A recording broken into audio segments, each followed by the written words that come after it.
आइए मित्रों, हमारे YouTube चैनल स्वाध्याय में आपका हार्दिक स्वागत, अभिनंदन। आज हम आपके लिए लेकर आए हैं कर्मयोगी युग प्रवर्तक एवं धर्म संस्थापक श्री कृष्ण इस शीर्षक पर संक्षिप्त ज्ञानवर्धक प्रेरणादायक ज्ञान चर्चा। अगर आपने हमारे चैनल को लाइक और सब्सक्राइब नहीं किया है तो आपसे निवेदन है, कृपया चैनल को लाइक और सब्सक्राइब अवश्य करें। श्रीमद् भागवत में लिखा है कि आज से लगभग 5000 वर्ष पूर्व द्वापर के अंत तथा कलयुग के प्रारंभ में श्री कृष्ण का जन्म हुआ और वे 125 वर्ष तक इस लोक में रहे। यदुवंशे वतीर्णस्य भवत पुरुषोत्तम शरच्छतम व्यतीयाय पंचविंशाधिकम प्रभु। इस दीर्घायु का प्रत्येक दिन नहीं तो प्रत्येक सप्ताह उन्होंने धर्म संस्थापनार्थ युद्ध करने तथा दुष्टों का दमन करने में ही बिताया। उन्हें इस अवनी तल पर अवतीर्ण हुए कुछ ही सप्ताह हुए थे जबकि उन्होंने पूतना नामक राक्षसी को काल के गाल में पहुंचाया। उनके मामा कंस को कौतुक प्रिय एवं इस संसार रूपी रंगभूमि में अनेक प्रकार के अभिनय रचाने वाले महर्षि नारद ने पहले से यह कह दिया था कि तुम्हारे भांजे के हाथ तुम्हारी मृत्यु होगी। उसी कंस ने इस राक्षसी को श्री कृष्ण का वध करने के लिए भेजा था और वह काल से प्रेरित हो अपने स्तनों में विष लगाकर आई थी एवं जिन्हें अपना विष मिला हुआ दूध पिलाकर मारना चाहती थी उन्हीं के हाथों स्वयं मारी गई। जिस समय में वे धराधाम में पधारे थे, पृथ्वी दुष्टों के बोझ से दब रही थी और जनता में हाहाकार मचा हुआ था। शात्र बल पराकाष्ठा को पहुंच चुका था और जिन लोगों का धर्म दीन दुर्बलों की रक्षा करना था वे ही उनके भक्षक बनकर अपनी शक्ति का दुरुपयोग कर रहे थे। उस समय मनुष्यों की जो दशा थी उसका पुराण तथा श्रीमद् भगवद गीता में आलंकारिक भाषा में बड़ा ही सुंदर वर्णन किया गया है।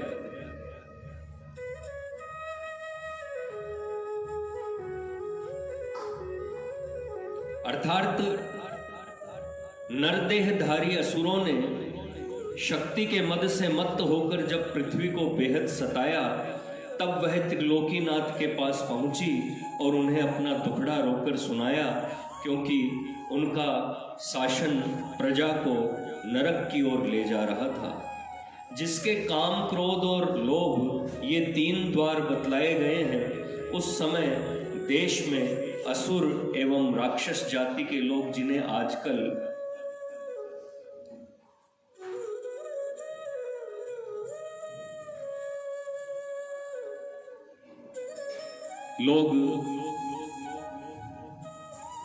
असुर एवं राक्षस जाति के लोग बड़े प्रबल हो रहे थे। वे जगह जगह किले बनाकर रहते और प्रजा को सताया करते थे। इधर क्षत्रिय राजा भी क्रूरता तथा निशंसता में उनसे किसी प्रकार कम नहीं थे। इनमें से कुछ का तो श्री कृष्ण ने ही काम तमाम किया और कुछ का भीम एवं अर्जुन के द्वारा संहार करवाया।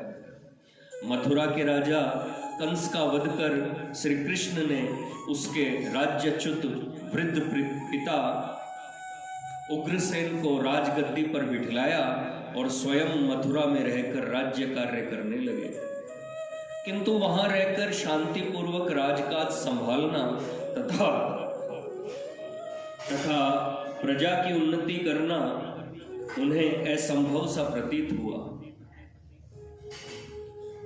आसपास के राजा लोग बहुत उद्यमी, उत्सृंखल एवं आत्ताई थे। विशेषकर कंस का श्वशुर मगधराज जरासंध, जो हर तरह से अपने जामाता के वध का बदला लेना चाहता था, किसी प्रकार भी इन्हें दम नहीं लेने देता था। उसने 17 बार मथुरा पर चढ़ाई की और 17 बार उसे पराजित होकर भाग जाना पड़ा। 18वीं बार वह महाबली यवनराज काल यवन तथा उसकी बृहद सेना को साथ लेकर मथुरा पर चढ़ आया। श्री कृष्ण ने यवनराज को मुचुकुंद, उसका इतिहास अलग ही है, मुचुकुंद के द्वारा मरवा डाला, किंतु अंत में उन्होंने मथुरा छोड़कर अन्यत्र ही जा बसने का निश्चय किया। इसी निश्चय के अनुसार वे अपने सारे परिजनों तथा बंधु बांधवों को साथ लेकर अनेक पर्वतों और मरुस्थल के विशाल मैदान को लांघकर वहां से 1000 मील दूर पश्चिमी समुद्र के तट पर द्वारका नामक नगरी में पहुंचे। वहां उन्होंने पुरानी नगरी के ध्वंसावशेष पर एक नया और विशाल नगर बसाया और एक प्रकार का संघ राज्य अथवा गणराज्य या तीसरे ढंग का ही राज्य, जिसे हम संघ राज्य और गणराज्य दोनों कह सकते हैं,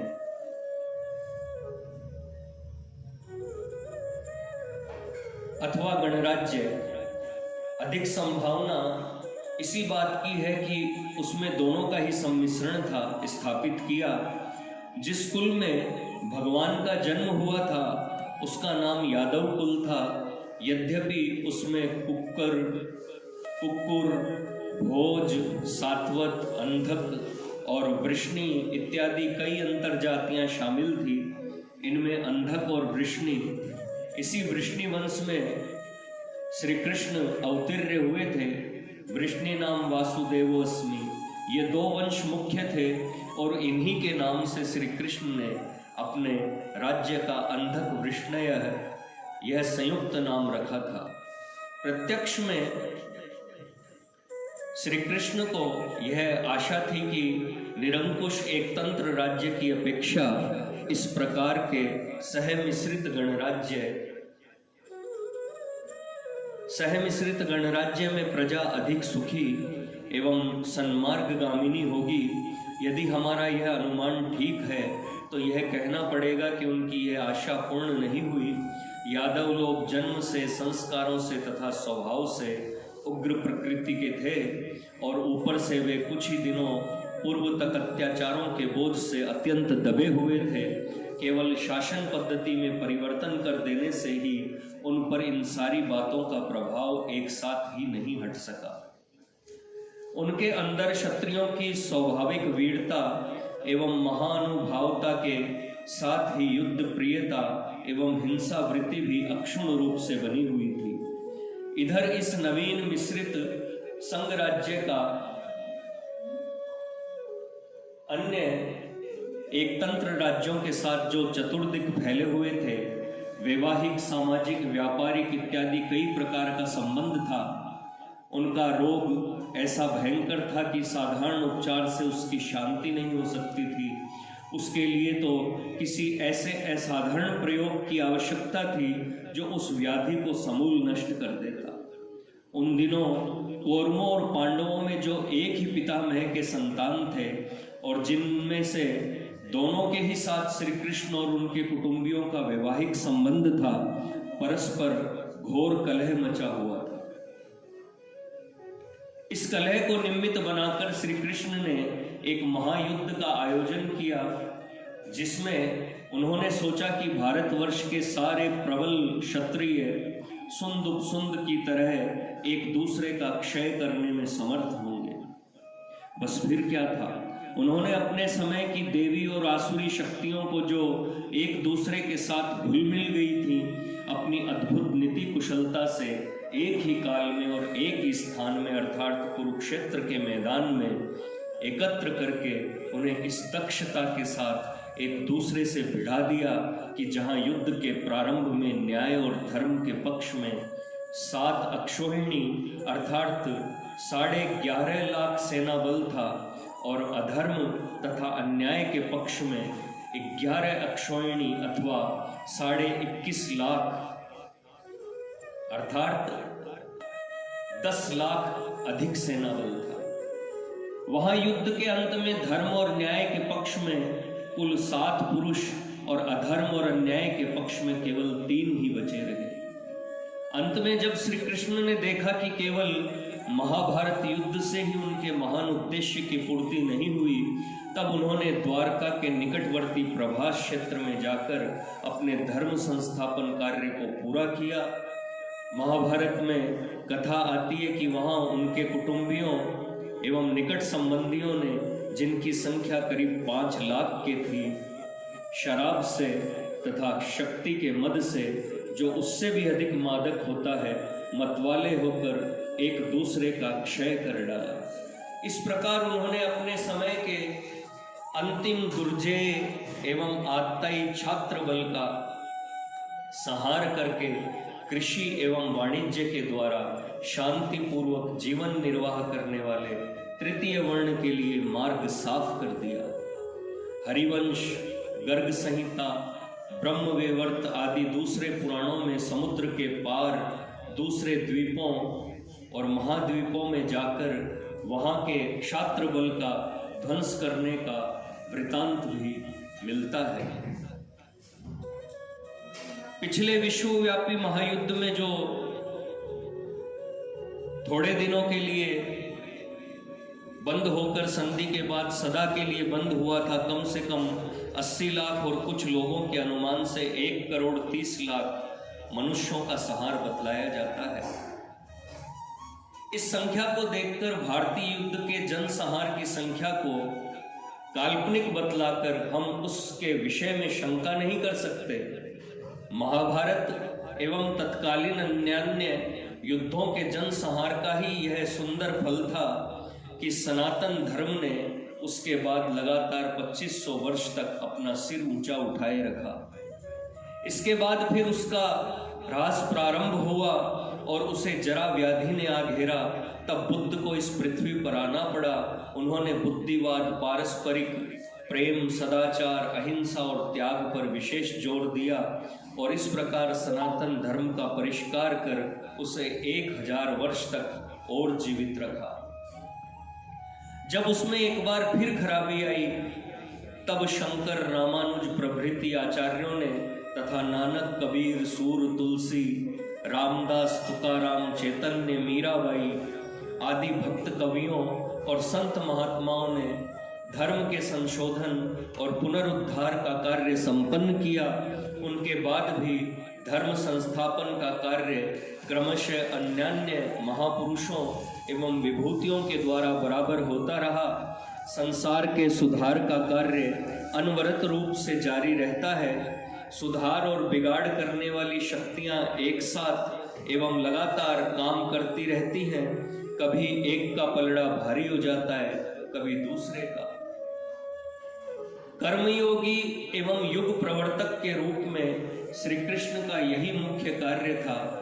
उनके बालकपन के अनेक साहसिक कार्य भयानक पशु पक्षियों और सरीसृपों जैसे दुष्ट घोड़ों, पागल सांडों, हिंसक गीधों, अजगरों और सांपों, विशालकाय पक्षियों और अनेक प्रकार के उड़ने वाले सांपों, जिनमें से कुछ बचे खुचे उस समय भी पर्वतों की कंदराओं में रहते थे और गोकुल के आसपास की पहाड़ियों और गुफाओं तथा जंगलों और नदियों में रहने वाले डाकुओं को साथ युद्ध करके उन्हें यमलोक पहुंचा देना, अपने साथ खेलने वाले ग्वाल बालों तथा उनकी गौओं और बछड़ों के गोवर्धन पर्वत के अंदर एक गुफा में ले जाकर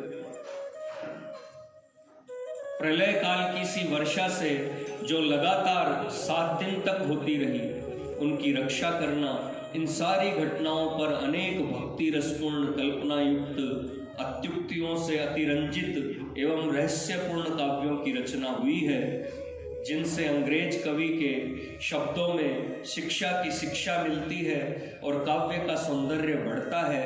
that points a moral and adorns a tale. यहाँ हम उनका प्रसंगवश उल्लेख मात्र करके ही संतोष करेंगे। उदाहरण के लिए हम एक घटना का विशेष रूप से वर्णन करेंगे। कालिय नाग ने यमुना के किनारे रहकर वहां के जल को विष दूषित कर रखा था।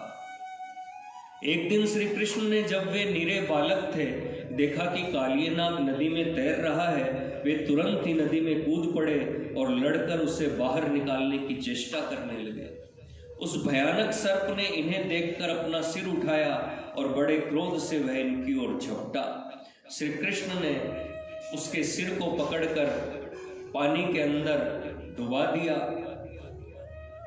सर्प का दम घुटने के कारण वह छटपटाने लगा और किसी तरह वह श्री कृष्ण से अपना पिंड छुड़ाकर भागा और लौटकर उसने फिर कभी अपना मुंह न दिखाया। यह तो वो इस छोटी सी कथा का स्थूल रूप। इसका गूढ़ रहस्य कुछ और ही है, जो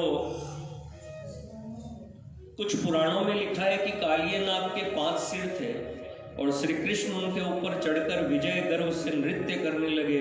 मेरी समझ में इसका तात्पर्य कदाचित यह है कि आत्मा को 5 इंद्रियों पर विजय प्राप्त करनी चाहिए और चेष्टा करने से वह ऐसा कर भी सकता है। श्रीमद् भागवतकार ने और जो भी आगे बढ़कर इस घटना का अलंकारिक भाषा में बड़ा ही सुंदर वर्णन किया, जो इस प्रकार है। उस अनादि बालक ने जो कलाओं का आदि गुरु था, उस महान सर्प के 101 मस्तकों पर नृत्य किया। भगवान अपने सर्वातिशायी बल से कभी इस मस्तक पर और कभी उस मस्तक पर थिरकने लगे। जब कालिये ने फुंकार मारते हुए अविनय तथा दर्प से अपना सिर ऊंचा उठाया, तो उन्होंने उसके सिरों की ऐसी मरम्मत की कि वे सारे टूट फूट कर विनय से नम्र हो गए और वह इनसे रक्षा की प्रार्थना करने लगे। मेरी समझ में मनुष्य के शरीर की 101 शिराओं अथवा मुख्य नाड़ियों का उल्लेख है, जिनका उपनिषदों में वर्णन आता है। इनमें से प्रत्येक नाड़ी पर अभ्यासी एवं सिद्ध योगी, जो आने वाली मनुष्य जाति का एक उन्नत आदर्श है, निश्चित ही पूरा काबू पा सकता है। शिक्षा के उद्देश्य से पाठकों की, जिज्ञासुओं की तथा कौतूहल उत्पन्न करने के लिए ही कदाचित इस कथा के रूप में रहस्यपूर्ण दार्शनिक वैज्ञानिक तथ्यों का संकेत है। दूसरे विद्वानों की धारणा है कि श्री कृष्ण के जीवन काल में नाग पूजा का बहुत अधिक प्रचार था और उनके द्वारा इस प्रथा के बंद किए जाने की बात ही इस रूपक के द्वारा दर्शाई गई है। परंतु यदि ऐसी बात है तो फिर यह कहना पड़ेगा कि इस घटना से भी इतिहास के उस नियम की पुष्टि होती है कि प्रकारांतर से विजेताओं पर विजित ही विजय पाते हैं। स्वयं बलराम जी आगे चलकर शेषनाग अथवा अनंत अर्थात ईश्वर की अनंत शक्ति के ही अवतार माने जाने लगे।